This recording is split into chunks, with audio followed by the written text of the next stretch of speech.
I'm not giving like a long history of where the AI had started and where this is going. But even if we were just taking a look at the short period of time for the past year and a half or 2 years, we are seeing remarkably different stages of the AI development. So I'm dividing my talk into two parts. The first one is how we are developing AI, how to make AI. In other words, how to make foundation models or large language models, those terms you may have heard on a daily basis. And the question of how we are using those AI, how to make AI and how to use AI. My concern derives from the sustainability of AI development for both political, economical, environmental, all those reasons. So if I may start with what we already know about AI, there is the scaling law of bigger the better. Let me elaborate. When you're seeing the past 2 years of the AI development, you may have heard about this keyword, parameters.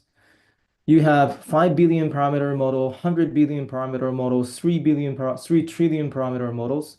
The parameter meaning basically means it's amount of the data that AI is reading and being trained upon. There is a natural consequence that if you have more data in as known as parameters, the model's performance is getting better. This is a pure scaling law. Actually, this was invented in 2017 by the paper named Attention is All You Need. Attention is All You Need is authored by 8 different scholars in Google DeepMind. So these guys are basically found the very basis of the current generative AI. And although this was a breakthrough R&D, the discovery, the basic consequence is if you have more data, and then if you use more compute power, meaning chips, and training your model with as much data as possible, with as many compute powers as possible, your performance is getting better. This is a reason why I've been questioning about the sustainability of the model development.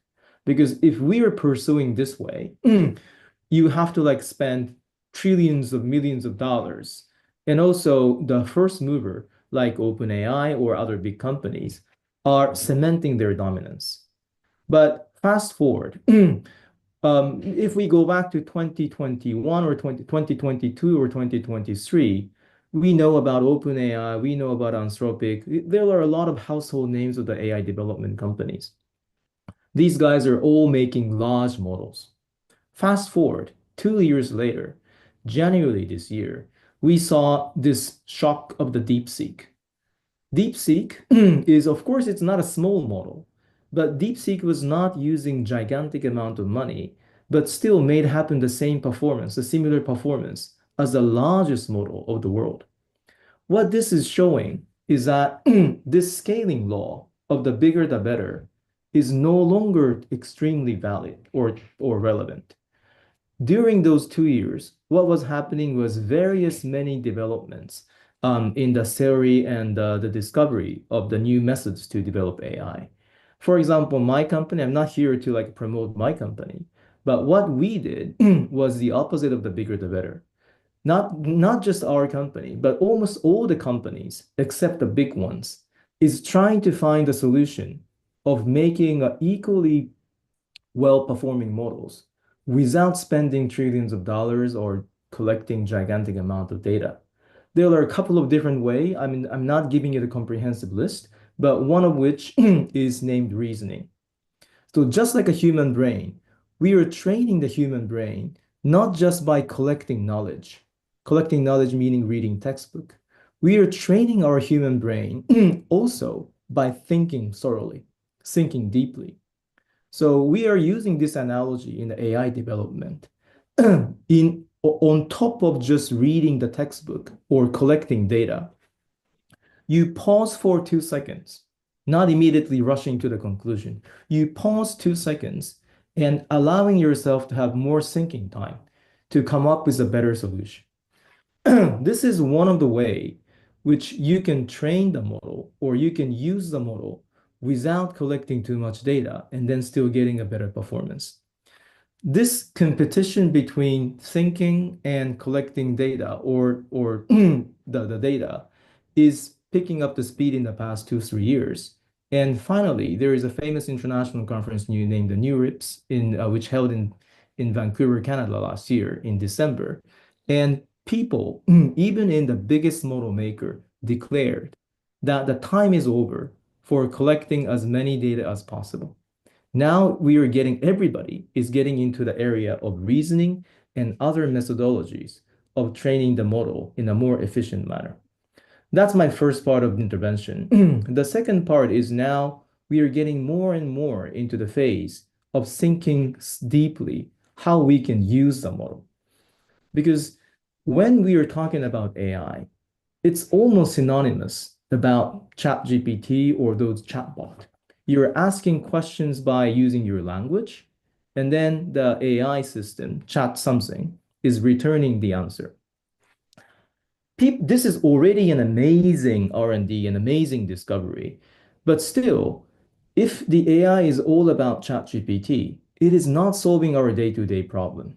In finance, in defense, in education, chatbot is not solving all the question. Chatbot is great in summarizing documents, translating Japanese into English, and maybe helping your customer call center operation. But you need much, much, much, way more than that. And then a new concept which is popping up here is named agent. So the year 2025, this year, is a transition from chatbot into agentic solution.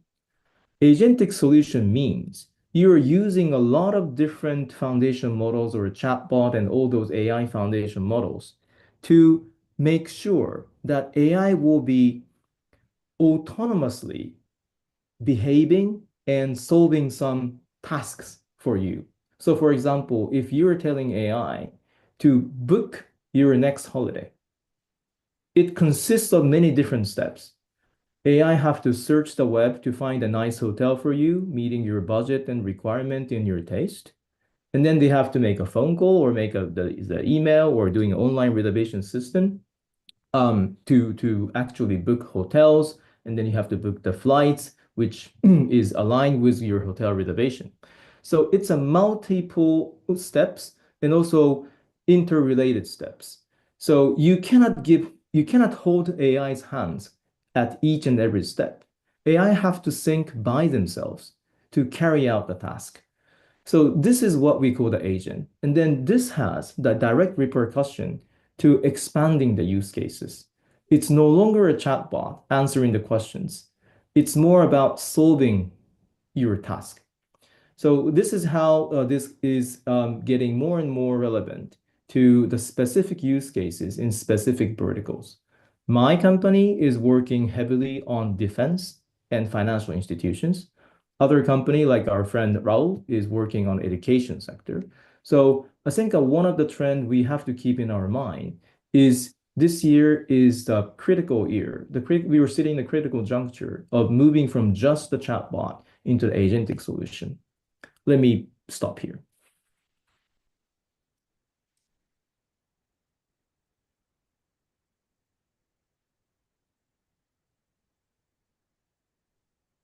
Ketan, should I carry on or you want to? Give me a sum up because I think you froze there a little bit, but you've touched a range of interesting issues. You've spoken about how AI potentially is not sustainable because the conflict perhaps with capacity and energy. You've spoken about the need for it to become much more reasoning engine, and I know from talking to you about a year ago, this was a key plank of what you were working on at the time.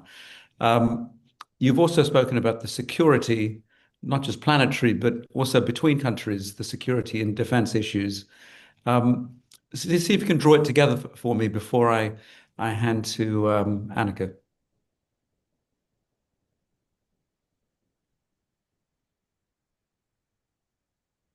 Yeah. So to build on your question, Ketan, how so I gave you note. I only just throw the building blocks of the AI to the table about the model. This is the agentic solution.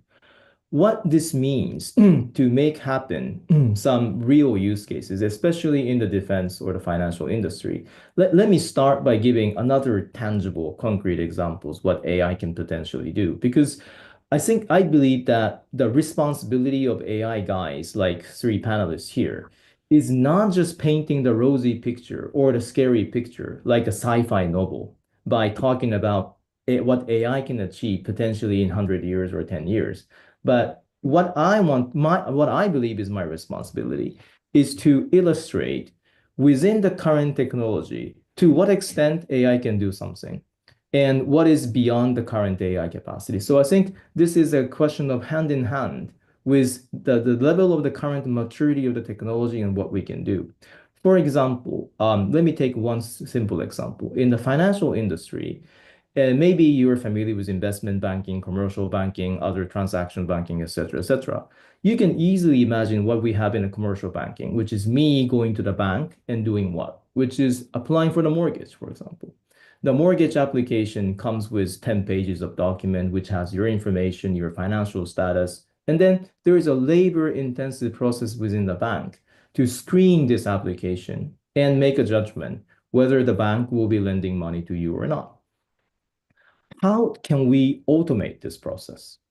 That automating this process can take a lot of different shapes, but one of the most simplistic ideas, which many of the AI companies who are dealing with this issue is doing, is comparing the past successful example of the mortgage application and comparing that with your application to see how much similarity, not just a superficial similarity, but Mm. you have to like make a lot of connection between what is called a success and what is your draft. To Sure. see, give the scoring. So Sure. you will say the resemblance between your application and a successful application is 60%, 10%, 10%, 90%. If this is 90%, almost certainly you get a mortgage. If you're 10%, most certainly you're not getting a mortgage. If 60%, they explain why this is 60%, what additional information is required. So again, the key word here is a resemblance. And then not just a superficial resemblance, but they're seeing the the causal the relationship between the two. The similar thing can happen in the defense world. Again, it's easy to paint a rosy picture about what kind of super duper defense capacity AI can make. But as of now, because we are applying this agentic solution to the defense space, the most lowest hanging fruit here is something like intelligence collection and sorting out a lot of intelligence, especially about human recognition. So in other words, um, the current level of AI is pretty good at analyzing people's sentiment because LLM is not a human being, but they understand and they can describe how the people might react to whatever question or whatever external pressure, external shock, external intervention. What is the respective response will be? By doing this, you can measure the effect of whatever Twitter message. If somebody like the very famous influential guy is posting some message to the social network domain, how that message will be spreading out within the internet web, how people will be affected, what is the chain effect. So in this instance, the keyword for understanding AI technology is a chain effect. You may recall the AlphaGo 10 years ago. There is a shocking news that a human chess player was beaten up by the computer AI chess player. The reason is the AI chess player was able to foresee even more steps away from what the human chess player was able to see. So this is another example of the chain effect.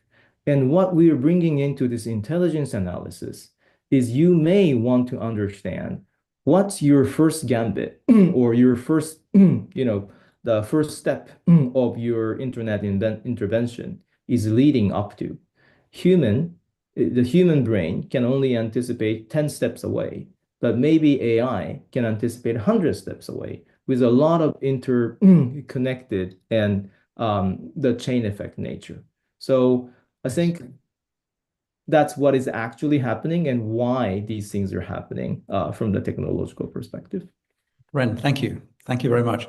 I'm delighted to see a former diplomat speak so coherently about AI, there is hope for us in terms of the intersection of diplomacy and technology.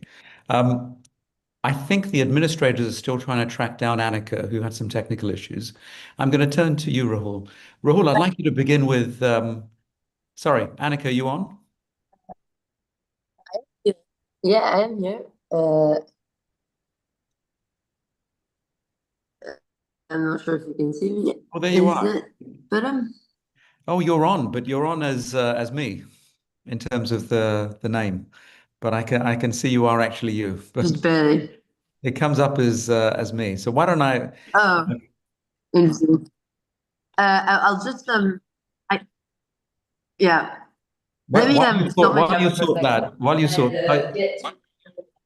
don't worry, while you sort that, Yes, just pause a second, Annika. While you do that, let me see if I can ask yes. Rahul to kick off, and then I'm going to come straight to you. Um, Rahul, Yeah, yeah, no problem. I have the more other people speak, the better. Rahul, would you mind giving a short introduction to what you're doing in AI? Sure. First of all, thanks, Ketan, for having me, and thanks And for the sorry, I opportunity. should have said, Rahul, to give you a proper introduction, you and a small group of colleagues left college with a vision of AI and ed tech, Yeah, and you established an education technology business in which, in one of my other hats as an investor, we're an investor. And you have a revolutionary thought that the combination of AI and physical presence is yeah, transformative, and you're pursuing that vision with some vigor and enormous success so far. yeah. Let me hand to you. Thank you. Thank you, Ketan, and the forum for having me. And first of all, I must say the title AI for Human Security is something of uh, pretty interesting area to me. I think just to give you some context, I come from India, which is has close to 140 crore population, and more than 50% of the population is young, less than 35 years old. And adding to that, out of millions of students who graduate out of college each year, less than 20% of the students are employable. So as much as young talent is an opportunity, but when not nurtured in a right way, that can become like a huge baggage for the country. And education in many ways, skilling in many ways is believed as an opportunity to bring about that economic upliftment in the families of the country. And that's where next wave comes in. We are building India's largest employability university, leveraging technology. And just to give a little bit more context about the country, in India, there are more than 20 recognized languages which are widely spoken all across the country. And there is a saying that every 100 kilometers that you pass, culturally, the country changes in many forms and shapes. So, given the diversity of the country, given the kind of scale of young population, given the kind of challenges in terms of quality of education, access to good quality teachers, I think it only amplifies the problem much more and makes it much more complex. And I think AI has been a huge blessing for education, especially for a country like India.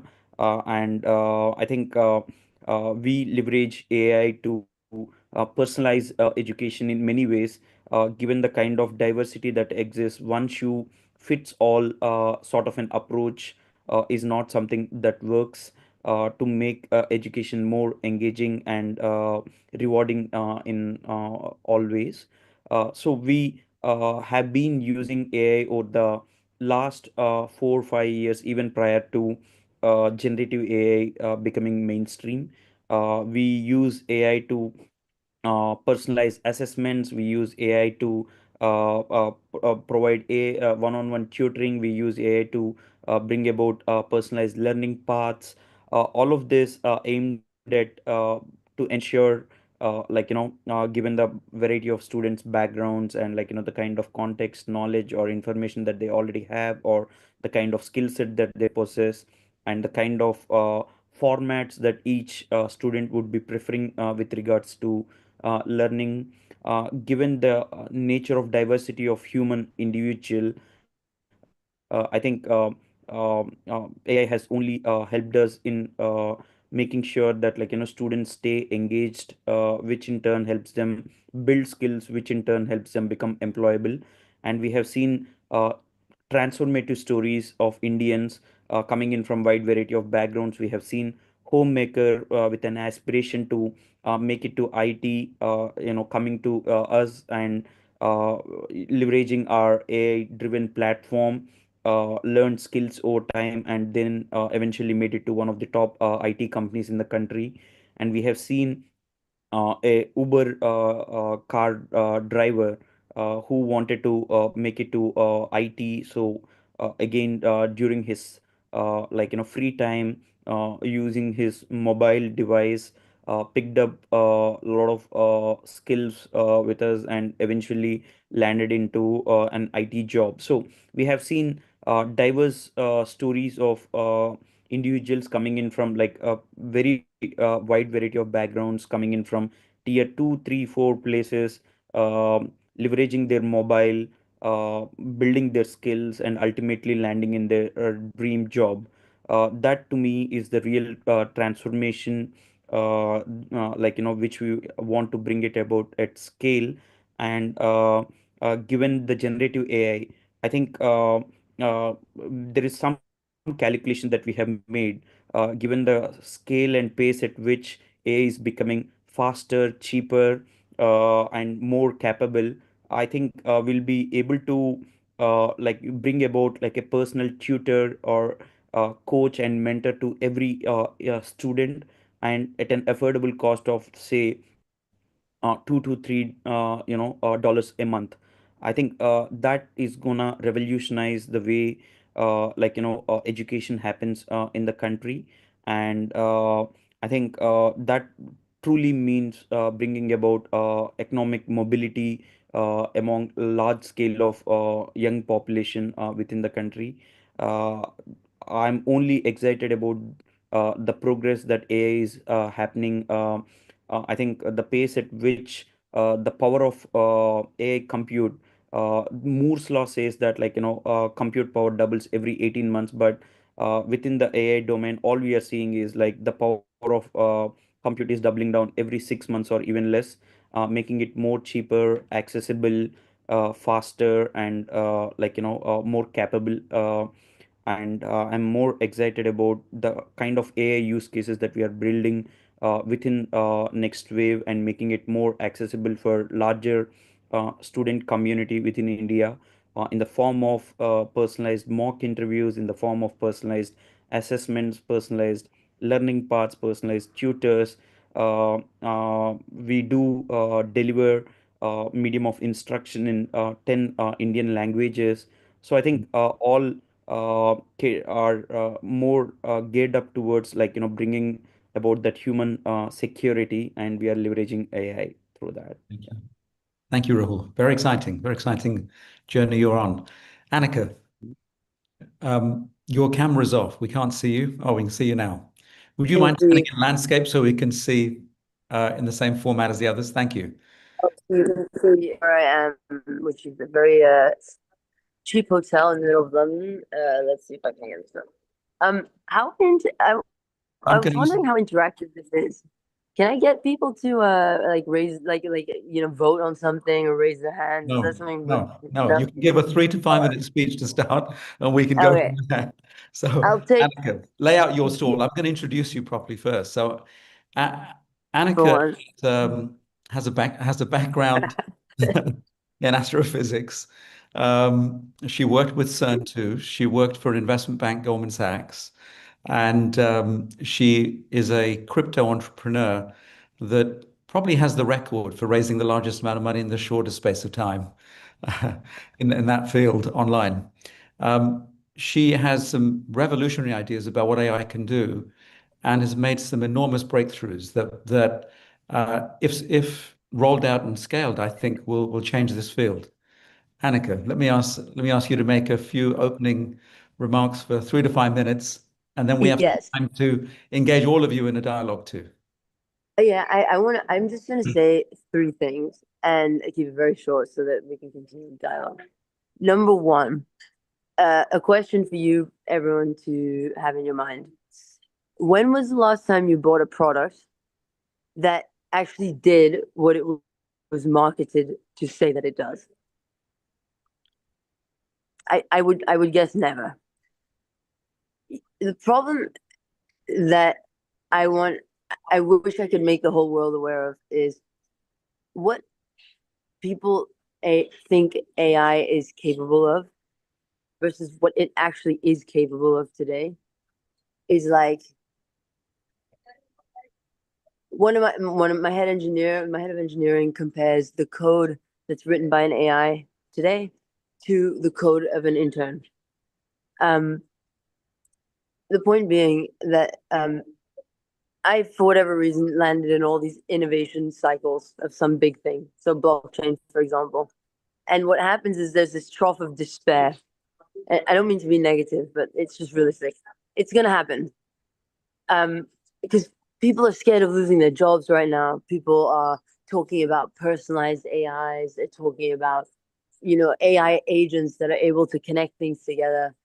And the ultimate truth, I will tell you this, right, is AIs have access to 3% of the world's data. Just think about that for a second. By 2026, MIT researchers estimate that the world will run out of data for AI. And we're trying to get it to like fly planes, go to space, like it's insane. It's like asking a 10-year-old kid to go to like go and build a quantum computer, right? And worst of all, the other thing people that we're not getting across to you, it's our fault because we're trying to market to you like everyone else tries to market products. But I want to tell the truth. The second truth is I swear to God, this is actually how it works. When like GPT is writing you an answer, it's modeling what it responds to as based on the grammatical structure of what you put into it. Like, I'm not even kidding. It's literally how the words fit together. So like, oh, so for example, if you say I like my iPhone and I hate my iPhone, it will group those things together because they're so similar. They have massive semantic differences. And so, the guys were talking about things like what DeepSeek did and what all these guys did and stuff like that.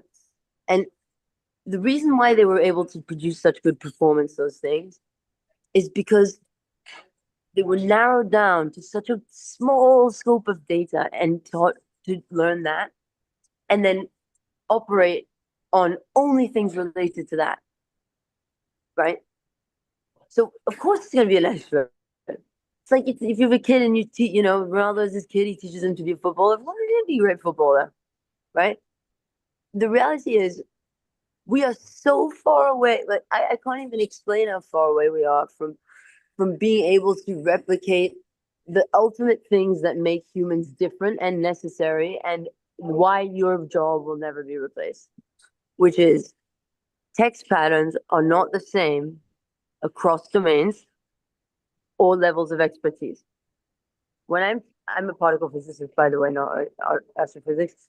Oh, But if I'm sorry. talking to Thank you. particle physicist, when I'm talking to someone like my uncle, like Kathleen, right? We have little jokes that we make, right? That that we know each other, right? Sex patterns are completely different than when I'm talking on here. I'm talking to you guys, and I have no idea who I'm speaking to right now, and I'm just kind of just telling truth. It's completely different. So think about it. The AI that you're using to basically, well, actually, the scariest thing, medical students are using to get through their degrees, and they're going to end up being the people that try and save you from a heart attack. But nonetheless, they're using a model that's been trained independent of context, independent of domain, independent of level of expertise. And they make the assumption that all text can be modeled in the same way. So the point that I'm trying to make as the introduction is, yes, cool, great AI. But to be honest, social media e-commerce, way bigger innovations, way more impactful. But the only reason why AI is the one, in my opinion, is because it threatens people's survival in their existence. It has a threat to people feeling like they're people, like they can be replaced by these AIs. And to me, and this is my concluding sentence, it raises a way bigger problem about society as a whole, which is we don't really have an idea of what morals are. We don't really know what's right and wrong. We can't really agree on stuff. We can't really communicate very well. There's a lot of unknowns. People lie a lot. The stock market crashes 14% when some random company in China, who no one knows about, says that in PhD level maths, it managed to get 60% with wrong funding numbers. Just think about that. We have to build a society first before AI can even become what people on the street think it is. And so I think what my point is let's take a step back for a second and say, let's dig into if anything, AI is showing us that we have a lot of work to do ourselves. Pause there. Thank you, Annika. Pause there.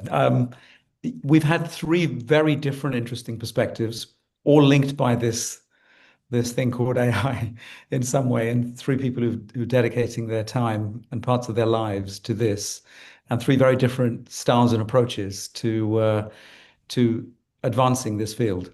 I'm gonna try and link it together, but ask Ren to come back. Ren, you mentioned defense, and in some ways, Annika's also touched on this idea of security, not just security from a defense perspective, but broader security and how we feel about being secure or not. Would you take that and tell me how do you see in your work AI and security playing an important role to deliver some measure of human security overall? Thank you, Ketan. I think And particularly, sorry, Ren, in this competition that we're seeing between the US and China, which you're very close to based on your previous role. So thank you, Ketan. That's a great and one of the most challenging questions. But let me compartmentalize your question into a couple of different key components. Probably I will be starting with this China-US conflict, and then moving on to more broader issue about how AI can help strengthening the defense capacity for each nation. Starting off with a very practical day-to-day question, almost about, or a day-to-day news question about how the decoupling between the United States and China are affecting the respective sovereign nations in terms of developing or using AI. The first easy truth is this decoupling is happening in a multiple different layers, but the most practical layer is export control. So you may have heard of the different styles, the different kinds of the chips. Let's say manufactured by NVIDIA, the most famous one. H100, the most advanced one, A100 next, B100, etc., etc. So what they're doing without killing their domestic industry is, I'm just making it the ballpark number, but the US or the Western countries are not allowing H100, the most advanced chips, to go into the Chinese market, meaning that Chinese market is left with the slower chip, or the older chips, which is affecting the speed of their development, the sophistication of their development. But what is happening now is just like as is often the case with any export control, if the supply chain is divided and then you're not able to get the state of the art or the usual go-to chips, you're finding a way to circumvent that. The DeepSeek shock I mentioned, which happened in January this year, early this year, was an evidence that even without relying on a state-of-the-art chip, one of the company in a country like China was able to show the very amazing advancement of their technology without relying on those chips. I'm not saying that those chips are no longer necessary, but the need is a fundamental driver of the new invention. So the export control is not everything, which is dividing up the two separate worlds. But another thing, this is suggesting that countries other than China or the US have to either decide to keep their side on either China or the US, or they're finding the third way. Most of the Western countries, I would say, was saying that, oh, I am belonging to this side of the camp. So I am not relying on this technology. I'm relying on the other side of the technology. So we are sharing the same, the common infrastructure. But what is another the complication here is the open source nature. I think the audience here may have heard about the open source development. This is something like not everybody is claiming the full ownership, or they're allowing, they make some models, like we make some models, we put in the open source community, meaning that everybody, either American side or the Chinese side, can feel free to use those open source technology. The Chinese technology is not an exception. So DeepSeek is everywhere. I'm sure that every single company in the non-Chinese camp is either experimentally or for the full commercial use, they're using or they have at least once experimented, play around with the Chinese technology, the DeepSeek. So I think that even if we were talking a lot about this, the decoupling, the boundaries are getting more and more vague. That's first repercussion about the day-to-day news stories into the AI development.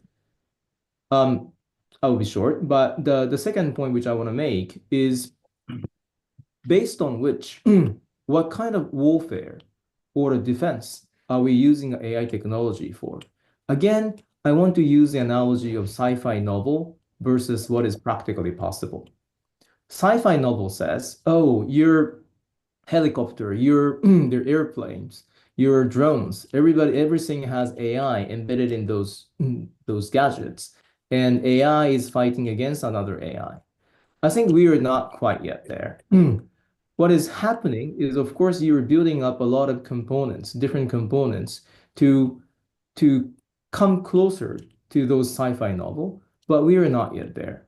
What we are seeing practically is not just about those fragmented or related, the ramping up of the related technology, but it's more about what I said about people's recognition. The AI, the current AI, in my opinion, is best suited, or current level of the AI's accomplishment is best suited, not just like firing the guns or fighting with the tanks, but understanding how people's sentiment react to each other. So this war on recognition, war on people's conception is something which AI is now playing the important role in, either in offensive or the defensive dimensions. Thank you, Ren.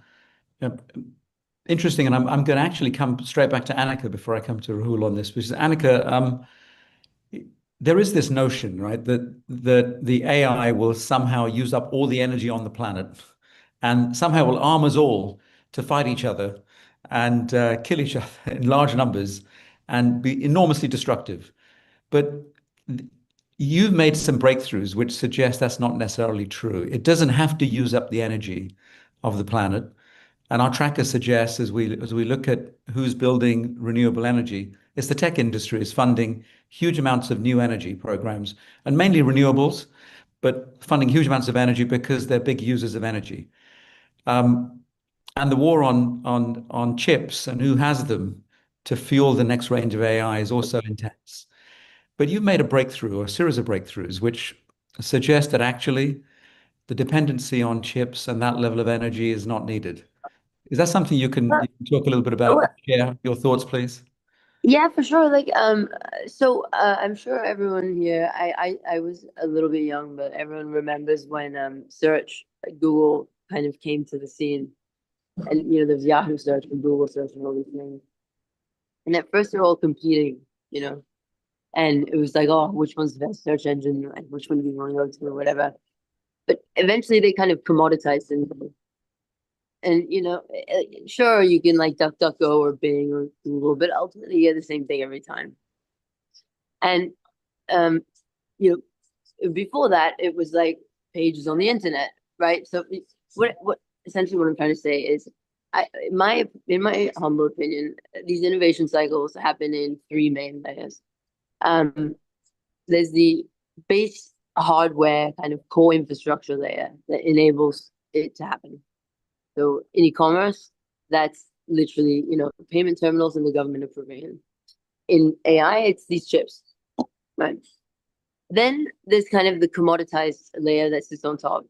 And that's what we've been talking about here, right? DeepSeek, OpenAI, all these guys. Right now they're charging like 15, 20, whatever bucks a month.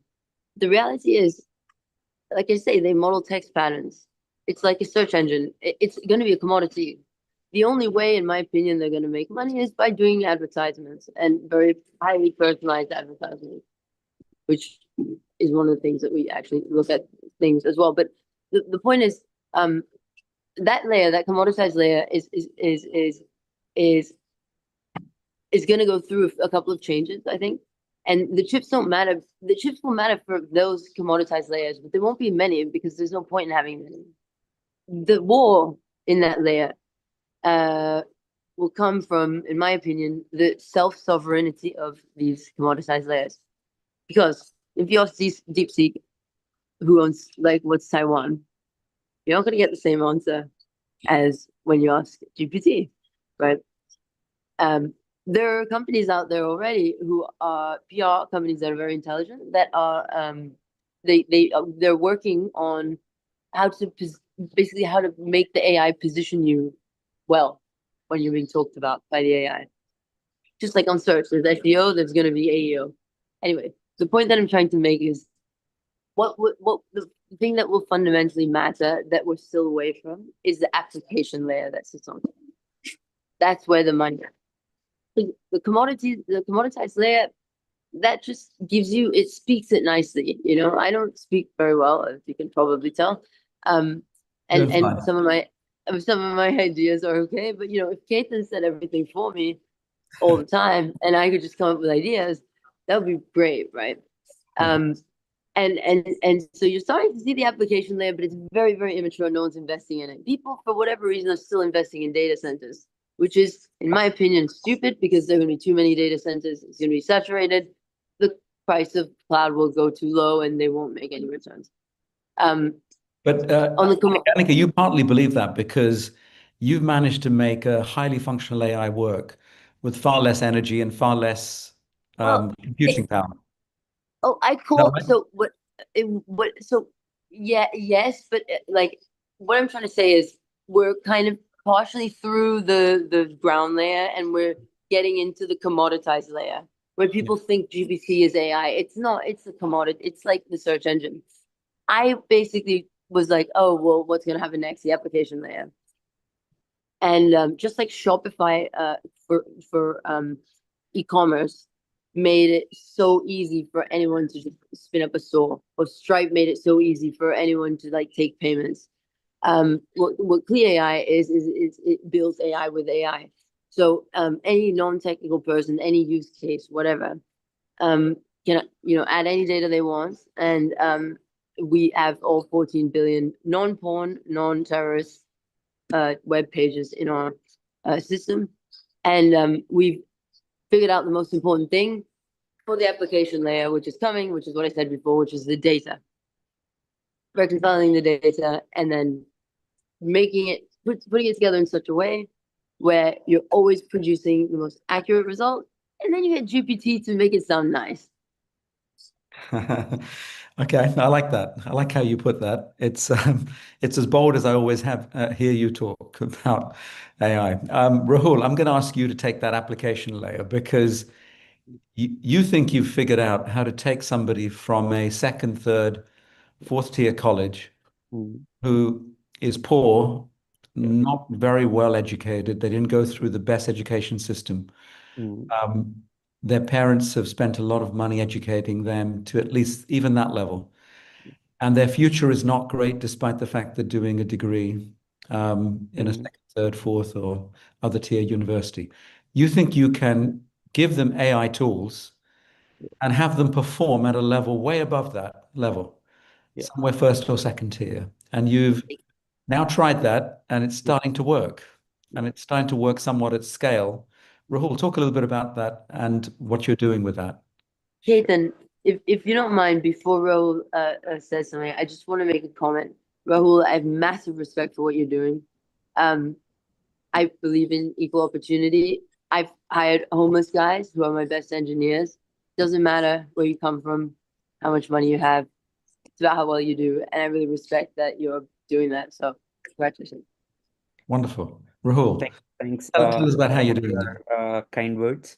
I think maybe Ketan, I'll just pick one specific use case of how AI is helping in terms of like upskilling and making them closer to employability.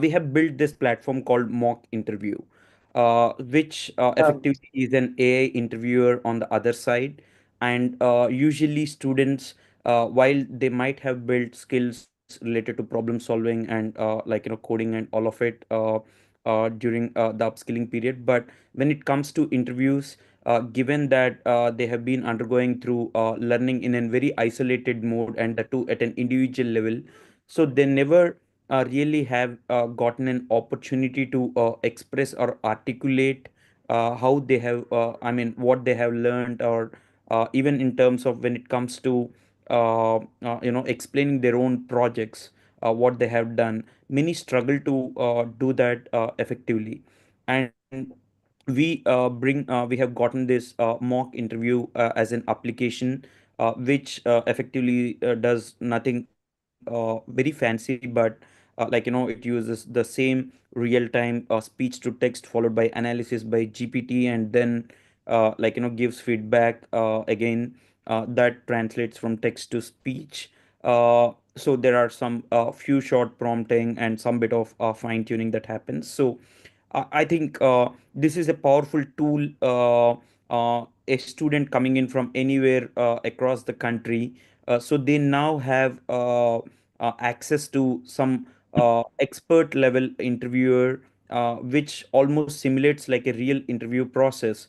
So they undertake it multiple times throughout the process, ranging from 2 to 3 times a day to in a month or so time they would undergo through 40 50 times of mock interview process.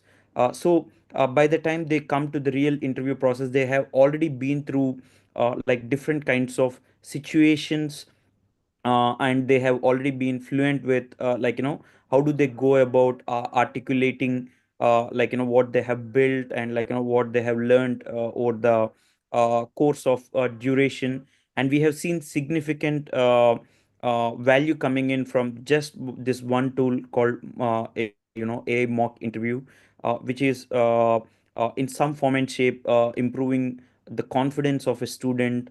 It is helping them prepare well for their interviews and articulate what they have learned better. And likewise, we have built a suite of such application layer products, be it in the form of a one-on-one tutor. It's almost like as if there is a person who is just sitting by the side of you and monitoring what all you have been doing and doing the necessary interventions in between. Assuming a student is writing piece of code, this AI tutor monitors what the student is writing upon, and let's say he or she gets stuck in between. This AI tutor provides the necessary interventions in terms of asking the right questions or guiding them in the right direction and helping them navigate through whatsoever challenges that they come along in the process of learning. So likewise, we have built a suite of AI micro applications within the broader application, which are helping student engage better, uh, upskill better, and ultimately navigate to the right set of job. Thank you. Thank you, Rahul. Very interesting. Um, we're in the last 5 minutes, so I'm literally going to go around and ask each of you to give your final thoughts and succinctly, please, a minute or two, just on your final thoughts. I felt like we hardly began to scratch the surface of this topic. And Annika, for example, you raised lots of important existential but philosophical questions too, which we didn't get to. Um, Ren, can I ask you to kick off and your final thoughts? Yeah. So let me frame my final thoughts, building on the two questions I received from the audience. Alberto and Kanimozi are asking an excellent question. So it's all about what is the answer AI is providing. Alberto was saying that it is AI providing the right answer for the mental health sector by, for example, the common denominators of the psychotherapy treatments. Kaminozi is asking how the emotional trust can be provided from AI to their clients. I think this is, for me, this boils down to the partially the technical question about how the AI is giving us an answer. It's the keyword is bell curve. AI, you may have heard of this word hallucinate. AI is hallucinating and coming up with right and wrong and the totally different answers. It's like a bell curve. And AI is trying to, the traditional or the most widespread AI is trying to strike the balance or striking in the middle so that the answer you're providing sounds most relevant or most probably mediocre, but most right. But what you can do is using the take advantage of the AI's nature of hallucination and trying to identify at which point you want to strike at the bell curve. So if you want the answer for everybody, just strike in the middle. If you want to make it right, left, I mean, just figuratively saying, you can change where you're striking. And this is how the customization happens. And this is how you can personalize AI. I think the key here is democratizing AI, meaning that AI cannot be a cookie cutter solution. AI can provide a customized solutions to individual needs or individual situation, not just by training with a different data sets, but also moving the style and then trying to spot the right spot for you. Thank you. Thank you, Ren. Annika, your reflection, please, your closing reflections. Yes. Thanks for the questions. I see now. I think I went a little bit too philosophical there. That's fine. But you know, to get more practical, you know, basically what I do in AI, 13 months ago I came up with a model that's essentially a layer 2, like a brain for an LLM. So you can think of like GPT, and you wipe GPT's memory, and then you put in my brain's memory, and it's structured like a brain. So if you hear the word coffee, you smell coffee, you see coffee, you can almost taste it because you're so used to them firing together. And we use a similar way of essentially, modeling, like a child develops knowledge. There's different, in different domains, there are different concepts connected with different ways. And so to answer your question, human innovation, in my opinion, innovation is just simply, association or correlation, new correlations found between concepts that other people hadn't found before. Like this example of the guy who predicted real estate valuations using like weather correlations, right? AI in the current form is not capable of doing that. I'm making it capable of doing that, but I still tell every client when I have the first meeting with them, they'll talk about like, oh, medical imaging, you can like analyze all this stuff, and like you can recreate someone's brain, and you can automate whatever logistics, just take a step back for a second, right? What takes up 80% of your time every day? Reconciling invoices, probably. I mean, that's like one example of one of the clients. Like, why aren't we doing that? You have 30 seconds, Annika, literally. Yeah. They're going to cut us off soon. So anyway, the point that I'm trying to make is, to answer the question, AI needs to be practical. It needs to be thought of a tool like blockchain and e-commerce. People shouldn't be scared of it. The way that it should do it's powerful enough that you should be using it to replace the 80% of stuff that's a pain in the ass. Save the innovation for the humans. Oh, there's a hopeful message there for all of us. Rahul, your 1 minute to 30 seconds closing, please. I think I'm a huge believer in AI acting as a force for good. I think we have already started reaping results by leveraging AI, and I only wish and be optimistic about AI truly transforming the way we live in for good. That was succinct and to the point, and reflects, I think, the mission that you're on.